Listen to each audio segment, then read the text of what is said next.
mistakes of the belts from him, but as long as he understood what's the mistake, why changing like this? This is my opinion. Then we'll have a briefing after calling hours. We do.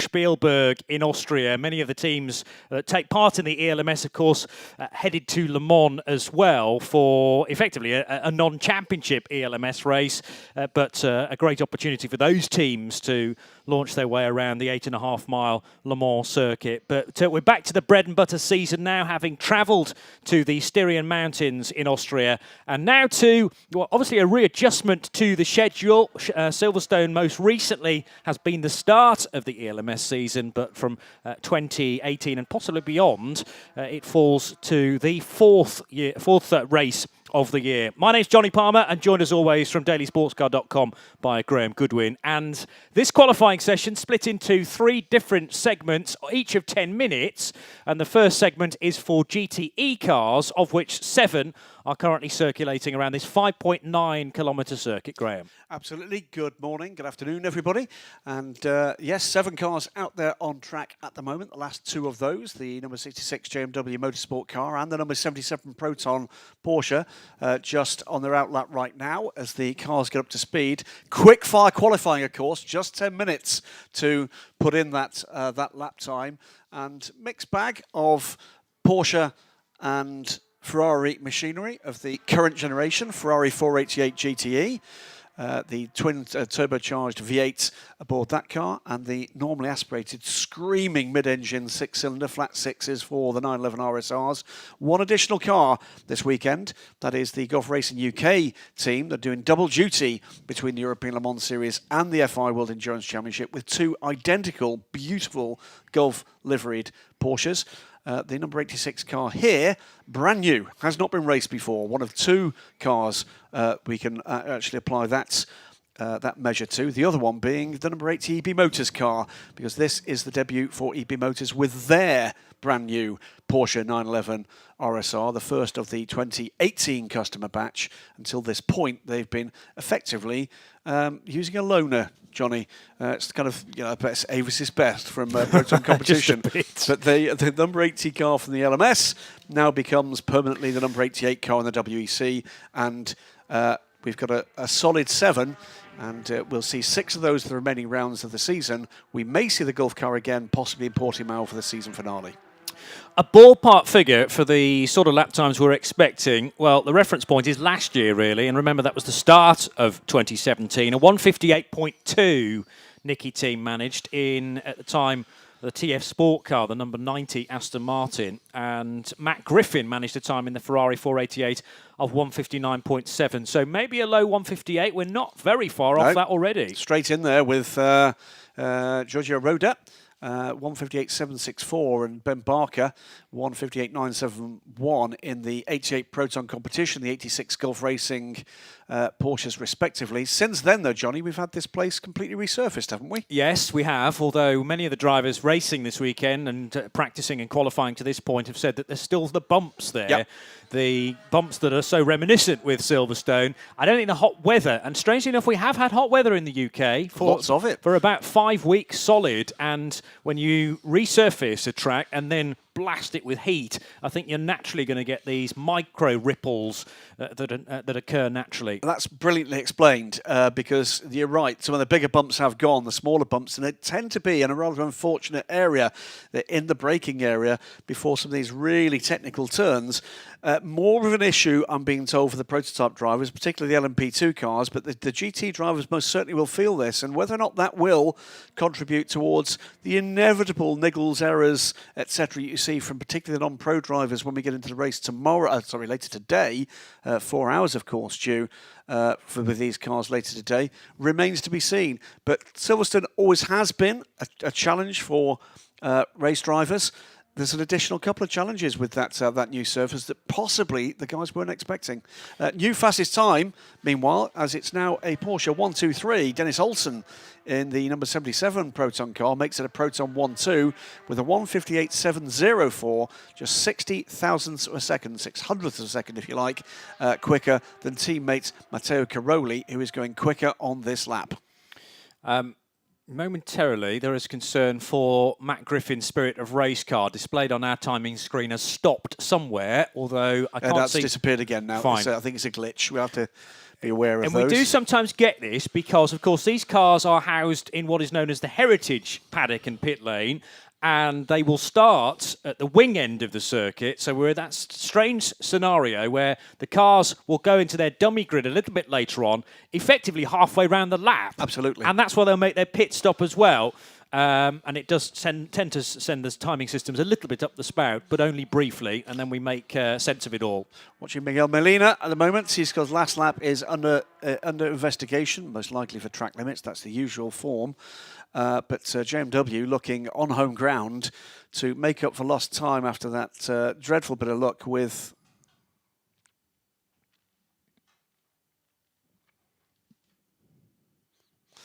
the gearbox issue that ended their run last time out. That was the dulcet tones of our race director, Eduardo Freitas.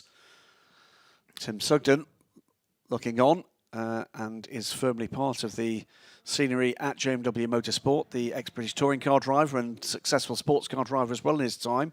4th place at Le Mans in the long-term McLaren for Tim back in the day. There is the beautiful Gulf liveried number 86. And it is, who's aboard that? Ben Barker's still aboard. Ben Bingo Barker. He's got about a quarter of a second to find on the Norwegian driver Dennis Olsen's time. Dennis, 22 years old, gold graded, as you must have in, or you can have in an LMGTE team. And Olsen fastest then by just 600ths of a second. What can Ben Barker do? He hasn't set any personal best, although he does through the final sector, and that does result in an improvement. A 1:58.845 doesn't improve his position, but everything nicely concertinaing up there. And Matt Griffin could be somebody to watch now with a PB through the first sector. He's gone quicker than anybody else through the longest and middle sector of this lap.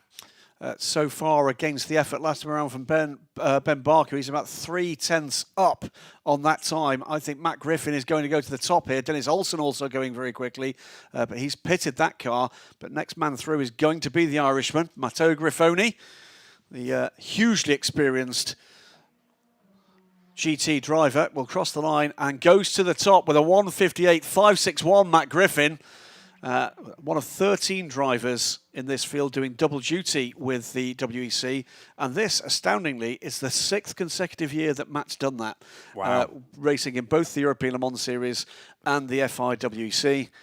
So remember that. If you do catch up with him in a restaurant or bar after the weekend, he's been paid twice this weekend. Absolutely, and we'll be involved in 4 separate track sessions today. Already done free practice, 3 for the World Endurance Championship. This is his 2nd job of the day. Then he'll be qualifying his WEC car on Michelin tyres, remember, still a Ferrari 488. And then the mere task of a 4-hour race that he will share, of course, with his other teammates. Aaron Scott and Duncan Cameron. Miguel Molina is the latest man to improve, but only 4th fastest at the moment for the Spanish driver aboard the JMW car, the 66.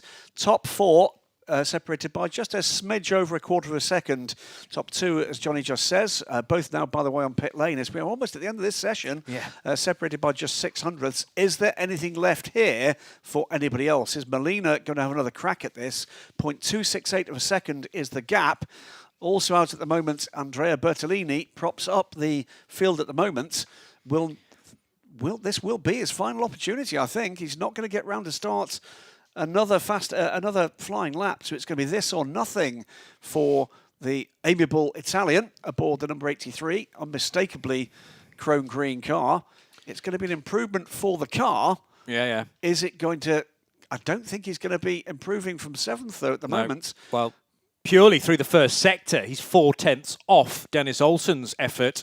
So this Ferrari, either it's an integral Ferrari issue as the checkered flag is waved, or they've just not quite got the setup there. And Nick Johnson, tellingly, looking pretty pensive to Bertolini's lap, which he's about to finish, and does receive the checkered flag. That will take Bertolini to still 7th. Well, Matt Griffin's lost that lap time.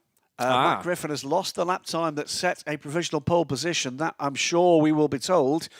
And indeed, Molina loses his lap time as well. So Griffin drops back to 4th. Molina drops back to 5th. And we're left with Porsche at the top of GTE, with already in the pit lane Dennis Olsen having posted a 1:58.704. So, and we had a quicker time than that. That was Griffin's time, wasn't it? 1:58.5. Yes. So that's been deleted. 1:58.704 was a better effort last time around for Dennis Olsen, and it looks like it's going to be pole then for Proton competition in car 77, because already back to the pits is number 86. The 80 EB Motors car is there as well. And it looks like Porsche is the car to have this weekend. I know there are a number of brand new Porsches here this weekend, and the 77 machine looking resplendent on the apron in the Heritage pits. The gunmetal grey scheme for both of these Proton competition run cars. Of course, the team winning the Le Mans 24 Hours in the GT-AM class, Christian Reed, the team principal, his first Le Mans win. And he becomes, this weekend, by the way, for those of you that are watching across all the endurance racing action this weekend at Silverstone, and why wouldn't you be, effectively the last man standing as never present in racing terms in the WEC. Darren Turner stepping back from the WEC squad to concentrate on, amongst other things, testing and development of the new GT3 car for Aston Martin. Andre Lotterer has been in every race for his current and previous employers, but on at least one occasion did not start because the car retired before he got to it. Christian Reed has raced in every single one of the races over the last 6.5 years. And that, for Christian Reed's car, is a first pole position of the season as well. So congratulations to Dennis Olsen, who did all the hard work, but he'll share that car with Marvin Dienst and Christian Reed for the race later today. And Graham and I are still getting used to a Saturday race. It's always the case here at Silverstone, but we're more used to the ELMS being top of the bill in their other rounds through the year. A 2:30 start, British summertime, for this afternoon, as the pit lane gets very, very busy indeed. Who can be the first to the front of the queue? And it looks like the number 15 car has just about got there, the RLR M Sport entry. Looks a little bit like one of those moments when you've got, you know, where the kids has got to get a bucket full of Matchbox toys and they've tipped them up and put them all in the row. Fantastic. All the LMP3 cars in the world, it seems, at the end of pit lane. Down in pit lane, though, at the moment, is Charlie. Thank you. Yeah, it was a good lap. I had to struggle and I had to push hard. It's really hard with the track limits in this track, and at the end I almost spun in the chicane as well. But yeah, now it ended up with a good pole position. So Chris is gonna give a good push, and then we see how we are after the first stint.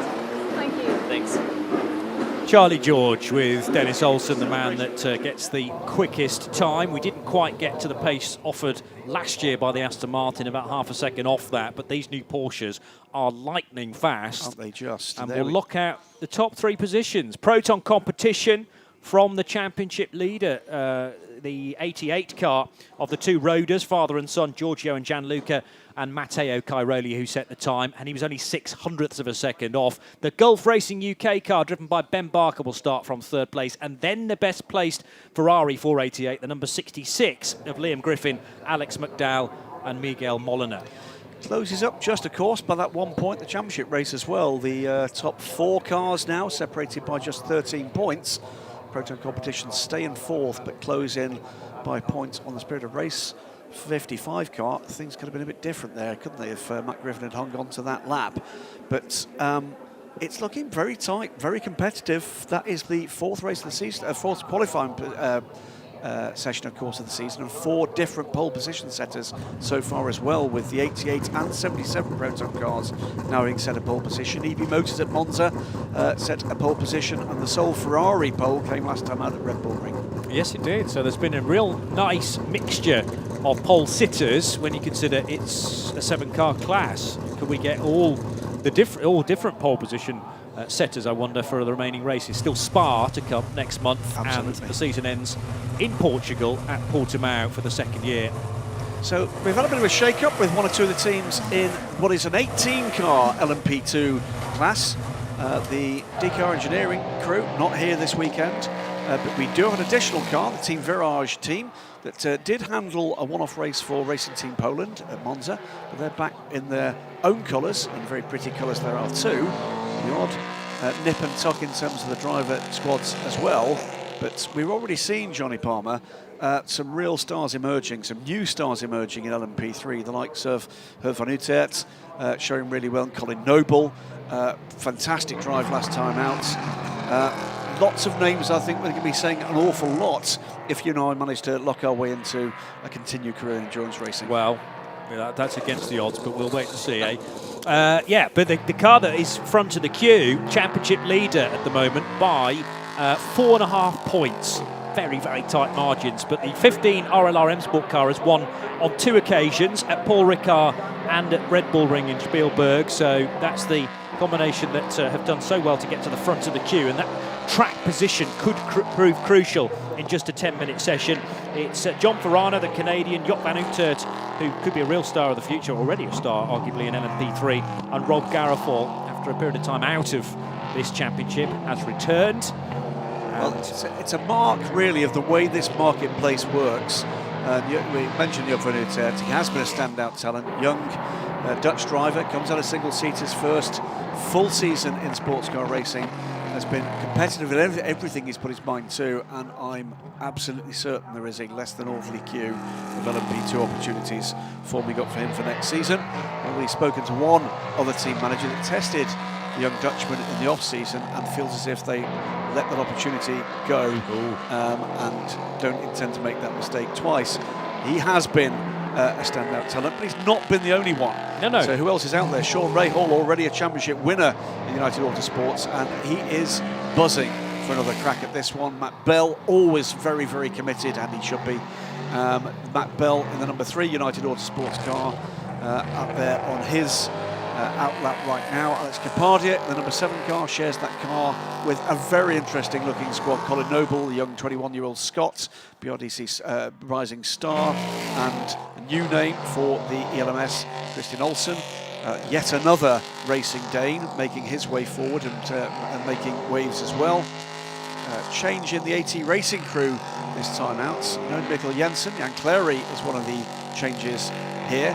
And beyond that, not just the drivers, but the teams that are beginning to make waves as well, Johnny Palmer. And one of the ones there that certainly is worth a look, consistently now in the mix in amongst battling for wins and podium positions, is the Polish flag German-operated Inter Europol competition team. Yes, in the 13 and the 14 cars. It was a 1-car entry last year, but have doubled that effort. And Kuba Śmiechowski and Martin Hipper likely to qualify slightly better than the 14 car as those 3 drivers get more and more used to this category of racing. Interestingly, the 3 cars, or the 3 pole positions we've had so far this year, have come from cars that haven't won races yet. The number 19 entry from M Racing YMR, which is the Luca Leggere and David Drew car. Nicolas Ferrer took pole position on that occasion, though there's been a driver change. And there is the 14 machine that we mentioned, having a spin at not quite half distance. The other pole sitters on 2 separate occasions, Ultimate, with Mathieu Lehay doing the times. He shares that car with Jean-Baptiste Lehay and Francois Heriot. Car off at Abbey. That's the 6th car, that's Ross Kaiser in the 360 racing car. I should say, by the way, immediately to the top of time in the scoring went Hervé van Uitert, but as Matt Griffin did in the previous session, gets that lap taken back by race control for track limits. So top of the shop at the moment is Matt Bell in the number 3 car, US flagged but UK based, United Autosports, 155.870. He is just a 1/10 of a second clear of the number 12 Eurointernational car. Then Ross Kaiser Clearly, he's going to be track limits for that one we've just seen. But the previous lap, he's under 2 tenths back from the provisional pole setter at the moment. We're almost halfway through the session. We were in the mid 153s last year, so possibly another second to find. 155.8 certainly beatable, although it's pretty tight at the top with just a tenth of a second between Matt Bell's offering in car 3 and then Drudy, the new name, into the number 12 Eurointernational car. And Matt Bell is not going to improve on this lap. He's already been pinged for track limits, pushing hard. I'm absolutely sure of that. Jan van Uitertert does finally manage to get the lap on the board. He's come up in 4th. So it's United Autosport's number 3 car for the 12th Eurointernational, 6 from 360 Racing and the 15 from Ola RM Sports. Then Alex Capardia in the number 70 Courier Cos Nielsen car. They're top 5 with Sean Rahal next up. So some established names. Bell, Drudy, Kaiser, Van Uitertert, Capardia, Rahal, the top 6 with Giorgio Mondini in 7th place in the 2nd Eurointernational car. So new name into Eurointernational, Matteo Drudy. He's 20 years old from Rimini, so just up the coast there from Misano circuit. Is it Luca Drudy? Is that there's a Luca Drudy? There might be a Luca Drudy too, and whether they are related, there is. You're right. Yeah. Former FIA GT and runner. he improves. It's 4 thousandths of a second now is the gap. Luca Drudy's his dad. Is it fact. really? There you go. Father-son combo. Well, he's doing his dad proud at the moment. 4 thousandths of a second. 155.870 to Matt Bell. 155.874 to Drudy Jr. And that is looking to shape up quite nicely. Lots of blue sectors further down the order on this. 3.5 minutes just over to go in the session. Yeah, very tight, as you say. 4 thousandths of a second now between Mattia Drudy and Matt Bell's times. Bell with a smidge of an advantage, and I think it's unlikely we are going to get to last year's pace, but the Ligier and the Normas maybe have been pegged back since then. Interesting, the Normas, I know we've only got 3 of them, but the best of them, what, 12th, 9th rather, 9th fastest, yes. For 9th Mathieu Lehay, then David Drew, who's been right in the thick of things in qualifying all season, no better than 10th at the moment. Both of them are putting in quick sectors for themselves at the moment, but they are not able right now to put in a lap to challenge pole position. How many times have we said that though this year in both the European Le Mans Series and what we have elsewhere supporting? That is the 7th car, that is King of the Drifts, Alex Capardia, Tokyo style. That's quite tricky to do in a Ligier. getting the rear and the front to move there out of Stowe Corner. Sean Rahal moves up to a strong 4th, 0.132 of a second now from pole position. So the 2 United Autosports cars now, Matt Bell, provisional pole position, and Sean Rahal, 3rd, Bell, Drudy, Jr., Rahal, Kaiser, Van Uitertert, Capardia, and Jan Cleary, Giorgio Mondini, Mathieu Lehay and David Drew round out the top 10 right now. Rahal is pinged back another position. Ross Kaiser improves again. Of course, Ross will know this track like the back of both of his hands.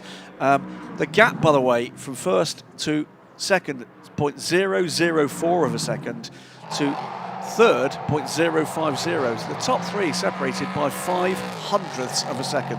Yeah, incredible stuff. And all the way down to 8th place, it's less than a second, less than 9/10 in fact, from the fastest Ligier to the 8th fastest. And there's movement further down as Mathieu Lehay gets the Norma up to now 5th fastest. So that's the best placed M30, Mathieu Lehay, with Ultimate having taken 2 poles already this year. 5th place for the moment for the red and white car. Tight stuff. Just a minute and a quarter to go before the checkered flag. Of course, the drivers out there will complete the laps they're on if they've passed the start-finish line before the checkered flag comes out. But this is as tight a qualifying session as we've seen all season, and great to see there's some different names in amongst them. Drudy Jr. being one of them. Ross Kaiser has been there and thereabouts from time to time, but has not been as consistent as I think they'd like to have been in the 360 racing car.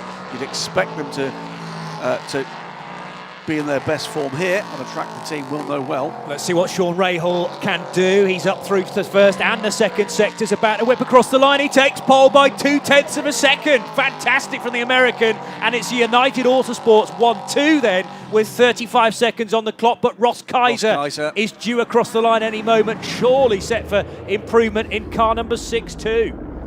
So an absolute best through the middle sector. There was a lock-up there for car number 4, the Cool Racing entry. Can Ross Kaiser cross the line and go for another lap? Drudy goes to the top. Drudy goes to the top with a 1:55.508. Ross Kaiser pops in second, 46 thousandths of a second back. But all those drivers will have another shot at this. Yes. 5, 4, 3, 2, 1 before we get the checkered flag going out. So I'm watching out of the window here. That comes out right now. So the first driver to cross the line that will finish their session was the Nefis by Speed Factory car, number 5 car. So Chucklin manages in 10th. First of the major runners to finish the session is going to be the Ultimate car. LeHay will do no better therefore than 5th. Does improve on that lap. But looking for where these improvements might come, Johnny Palmer. Well, and, not a lot of blue sectors on the first sector of this final flying lap. I was about to suggest that Alex Capadia is not done yet, currently 7th fastest, but the middle sector's not really good enough to up his place for Akuria Kos and Nielsen. Yeah, Vanutek crosses the line. He will do no better than 6th. So waiting for some of these top runners to complete. Alex Capadia, again, no improvement there. The United Autosports car number 3 due across the line with Matt Bell at the wheel at any moment, as there the checkered flag is waved then, and about half the field have now received it. Sean Rahal bails out of that lap. Well, Matt Bell did improve his time, but will not improve his position from 4th, and having held the lead provisional pole for the vast majority of that session will be, I'm sure, crushingly disappointed with that. 0.3 of a second off at the flag as we wait for the final cars to complete the lap. No major changes in the order. So Drudy from Kaiser, that looks like being the front row here. Yeah. Kaiser crosses the line now. He does not improve. The final man across the line is going to be Drudy. No improvement there either. So the final order is going to be the number 12 car, the Eurointernational Ligier. Down to Matteo Drudy, who is going to be pole position in LMP3 for this afternoon's race. And it's going to be 2 rows of Ligiers, because Ross Kaiser brings home the number 6 360 racing car, second on the grid. 46 thousandths of a second back, 1:55.554. And a 10.5 back from there, we get into a second row, which is an all United Autosports effort. Sean Rahal with the number 2 car, Matt Bell, another 10.5 back in the number 3 car. Third row will be first the Normas, Mathieu LeHay in the number 17 Ultimate car. And the RLR M Sport car pedalled around there in qualifying by Jürgen van Utet. Alex Capadia and Jan Clary will be the 4th row, and then Giorgio Mondini and Chucklin in the Nefis by Speed Factory car will complete the 5th row. And to be honest, Max Hanratti and his teammate Andrea Dromedari desperate for points. We've had 3 races. They've got a point to their name. Yeah, they've not the best of luck in terms of both contact and indeed reliability in that car.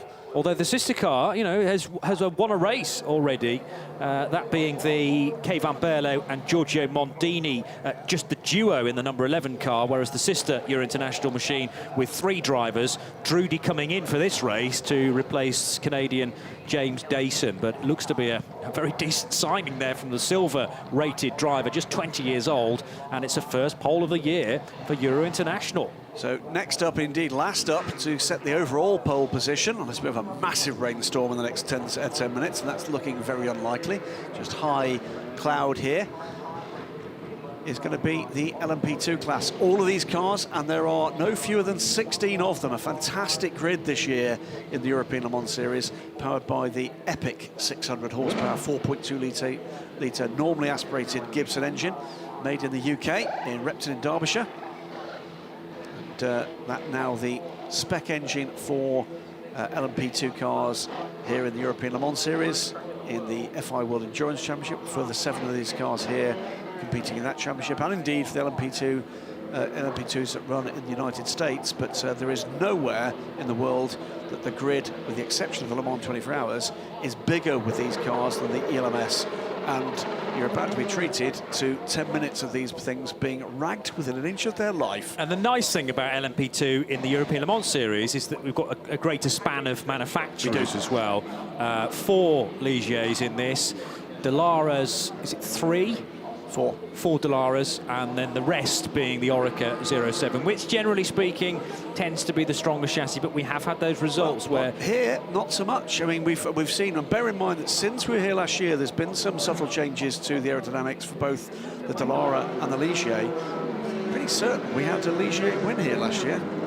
I will look that up, certainly. But the championship at the moment is led by Roman Rusinov, Andrea Pizzitola, and just those two, because Jean-Eric Verne didn't do the first round. So their Orica 07 is currently leading the championship with still 3 races to go. Out they go. There's at least a quartet of cars. I think there might be 5 cars still waiting to go there. Included amongst those are the race-winning car from Paul Ricard, opening race of the season, the racing engineering car. And that's a great memory you have there, Graham Goodwin, because it was United Autosports Ligier of Will Owen, Hugo de Sadelier and Philippe Albuquerque who were victorious in the ELMS race last year at Silverstone. Well, Philippe Albuquerque has switched teammates this year in the 22 car, now races with Phil Hansen.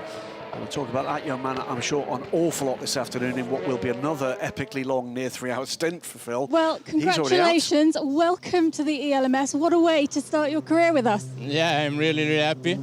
It's more or less the first time that I drive this car, because I tested once 2 years ago in Monza, but just 10 laps, so I'm really happy. The car was really fast, so I have to thank all the team at Eurointernational also for these possibilities, and I hope to drive in this way also in the race. Thank you. Thank you. Bye. That's Mattia Drudi then, the son of Luca, with all his FIA GT experience and other categories too. But Mattia still relatively early on in his prototype career. Yep. And LMP3 looks to be a winning category for him, with the first pole of the year for the team and, of course, the driver. Well, but we move on to LMP2, already had 2 minutes, so that's an out lap, and now lap times start to become meaningful. Absolutely, and some of the names in the frame here. Ben Hanley is aboard the number 21 Dragon Speed Orica. Very similar livery indeed to the team's LMP1 car from the WEC, and a very similar driving squad. Ben sharing with Henrik Edmond, but it will be Nico Lapierre in the race in the P2 car here. Philippe Albuquerque is out there in the 22 United Autosports car. Will Stevens, ex-Formula 1 driver and ex-class winner at the Le Mans 24 Hours in GT, is in the 23 Panis Bartes competition. Watch for that car being very quick. Norman Nato, a star in single-seaters, is in the number 24 Racing Engineering car. Tak-Sung Kim, one of the gentleman drivers, is out in the 25 Algarve Pro Ligier. Jean-Eric Verne, another man with F1 experience in the G-Drive racing car, the championship leading 26. Paul-Lip Chatan, another star, EDEX Sports 28 car. Nico Jaman, star of the future, and of right now, the number 29 Duquesne Engineering car. Hugo Chavez in the Eric Chavez rather, in the AVF by Adrian Valles de Lara. Gustavo Menezes, another man with double duty, APR Rebellions number 31. Wayne Boyd in the 32 United car. Matevos Isakian in the S&P Racing 35. And Felipe Nasra, yet another Formula 1 pedigree driver in the 47 Cetilar Vlorba Corsa car. And I missed one because it had set a fast time, and there's Fjordback in the completely differently liveried this time 49 high-class racing car, and completely differently liveried, by the way, for the best of reasons. They've got a new sponsor. That's a perfect way to, or perfect reason to change the car. It almost looks a bit Renault-y this weekend with the yellow and the black, but we're used to that car being blue and white, so radical paint scheme change there, but it looks very, very good indeed. Yep. Here's the car that got excluded in the last race because of a fuel discrepancy post-race, but Duquesne Engineering certainly pushed G-Drive all the way before that exclusion, and I'm expecting a strong weekend from Gilles Duquesne's team this weekend. Oh, without a shadow of a doubt, they've been just bubbling under. Unlucky, the circumstances in which that happened last time out. It looks like it was an unforced error in possibly preparing the fuel rig after a private test that cost them that win. but they were a dominant force all weekend. It was a great race last time out at the Red Bull Ring. I'm expecting much the same thing here, very close. That is the number 49 car. Gone from seafood to paint. That's in fact seafood is still on the dorsal fin there, quite appropriately. But championship leaders, 26 car in the hands of, it's actually, I was just about to say it was James Allen. It's not, that's the other car, isn't it? It is Jean-Eric Verne. And we're going to start to get the quick times sort of about now. 1:44.640 is the best so far. That's Ben Hanley. Nico Jamin has put in a 1:44.782, but has pitted. So the lead two cars at the moment, both Oricas, and separated by just a tenth and a half, with James Allen in the second G-Drive livery car. So one to watch trackside and indeed on the TV is that we have two orange liveried G-Drive livery cars operated by two completely different teams. This is the Graf Racing car, James Allen, Australian driver, third fastest at the moment, 1:44.8. Last year's pole position time set by the 21 Dragon Speed car as it was then, and effectively that outfit has moved into the World Endurance Championship for this season, but it was a 1:44.0 last year. Bit of time to find on that yet. Fastest time offered in free practice was from the 26 G-Drive car at 1:45.4. But we're already much faster than that, and already halfway through this 10-minute qualifying session, and the fastest driver out there, Ben Hanley, then, in the same number, actually, of the pole sitter last year, car 21 for Dragon Speed. It might actually have been Ben to set that time, or Nicolas Lapierre. I'll look that up in a second. But the gap at the moment, just over a tenth of a second. Big gaps further down the field as teams still getting up and drivers still getting up to speed here, but there's not a lot of time here. Just 4 minutes remain on the clock. Dragon Speed from Nico Jamin and Duquesne Engineering's car, then James Allen. No change amongst those top three. Others making their way up the order. It's interesting, Johnny, that despite this track being resurfaced, and despite the fact that we know that tyre development LMP2 has seen these cars quicker elsewhere, that's not happened here. As to the top of timing and scoring by 0.2 of a second goes, predictably perhaps, Jean-Eric Verne. A spirited drive, as always, from Jev in a car that has been on the pace absolutely everywhere. Yeah. The one thing that doesn't hang on a FI Court of Appeal hearing for this team next month is, of course, the European Le Mans Series. They have got to wait to find out whether or not they're going to be handed back their Le Mans win, again for a fuel rig issue. Different issue, though, at Le Mans for the 26 car. The 26 hasn't yet been on pole for an ELMS race, though, so this could be a first for car 26 G-Drive Racing. There have been two poles for the 28 EDEX Sport car, which runs on Michelin tyres, because we have a true tyre battle in this category as well, unlike LMP3 and the GT, so you can use Michelin or Dunlops or other tyre manufacturers too, but it's just those are the two that have been selected. The other pole we've had so far is for car 21, and Ben Hanley's only 0.2 of a second off. Somebody else to look out for, though, on this lap, Nicolas Jamin for Duquesne Engineering. He's gone quicker than anybody else through the first sector. He has indeed. Jean-Eric Verne then from Ben Hanley, Nico Jamin, James Allen, Will Stevens, Paul Upshatten, and Tristan Gomandy in the 39 Graf car. That's the tricolour coloured car, the more traditionally Graf coloured car.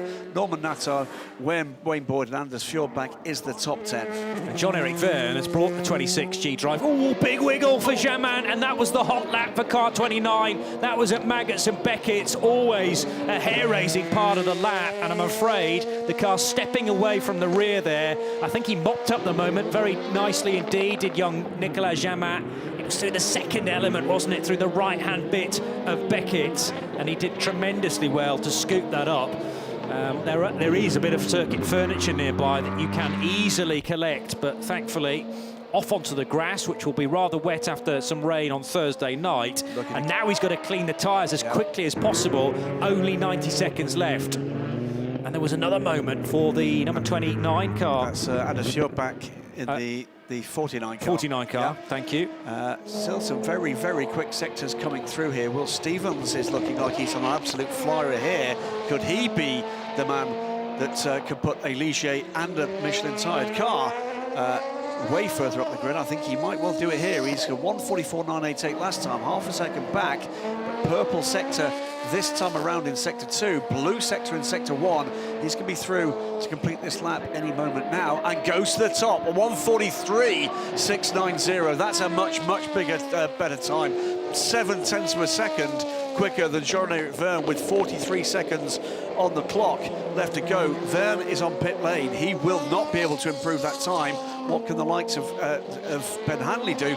Hanley closes the gap to Vergne that time around, just a 10th back now from the second position car.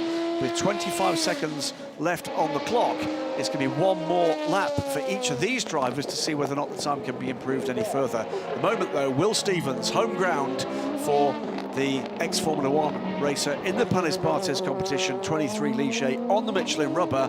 Looks like a pretty secure pole position. That is a big gap, Johnny Palmer. It is certainly. 7/10 of a second from the 27-year-old from Surrey at his home ELMS race. Remember, that 23 Panis Barthez competition car runs on Michelin tyres as well.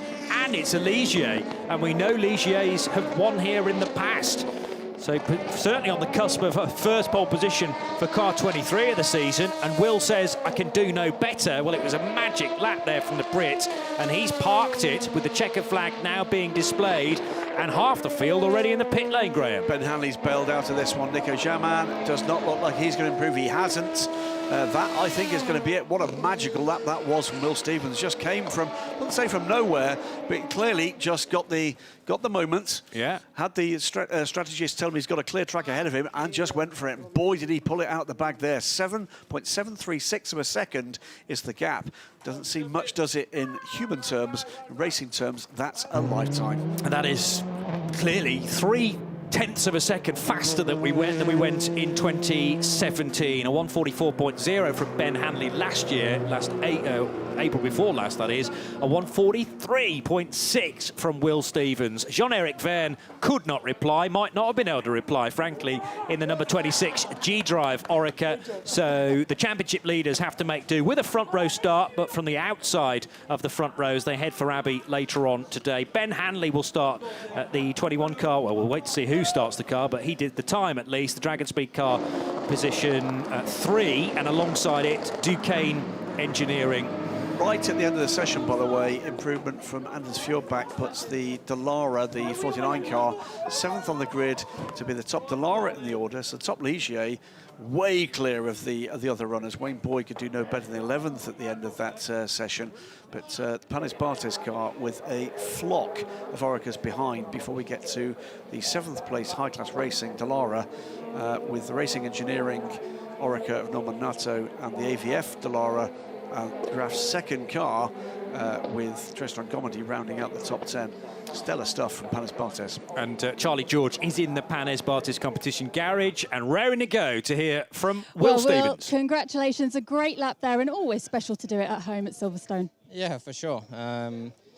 We really knew we had a strong car from yesterday. We got a lot of traffic, but we knew in the package we had it would be strong here. Yeah, I mean, we've got a lot of performance in this team, and we know where we can be. When we get the right lap together, we know we can be up there. So extremely happy to bounce back after Red Bull Ring, where we didn't have a great race. But yeah, it's nice to be on pole at home for sure, and a nice one for the team and Ligier also. Thank you, good luck. Thanks. Yeah, so a first for the year, a car that he shares with Julien Canal and Tim Bourret, who's a bit of a revelation as well in recent years. So Ligier taking the fight to Oreca. I mean, the Orecas are stacked up behind it on the grid. Best Dallara qualifying 7th in the form of the reliveried high-class racing car, Anders Fjordbach qualifying that. But Ligier did it in 2017. Why not this year too? Well, I mean, the great thing there is Will Stevens at the moment, a young man who is really enjoying his motorsport, and you know he's shown he's got the form in both LMP2 and GT racing. Both in GTE, where he's won at Le Mans, GT3, where he's been doing some racing with Audi as well. That's a young man that can see now he's got a career track here, and you can see he's beginning to revel in the fact he can be truly competitive. So 3 fantastic qualifying sessions once again offered up by the European Le Mans Series, and we haven't got long until race time later today. My thanks to Graham Goodwin of dailysportscar.com. Race kicks off at 2:30 this afternoon, British summer time, for round 4 of the 2018 European Le Mans Series. From Graham Goodwin and Johnny Palmer, it's goodbye for now.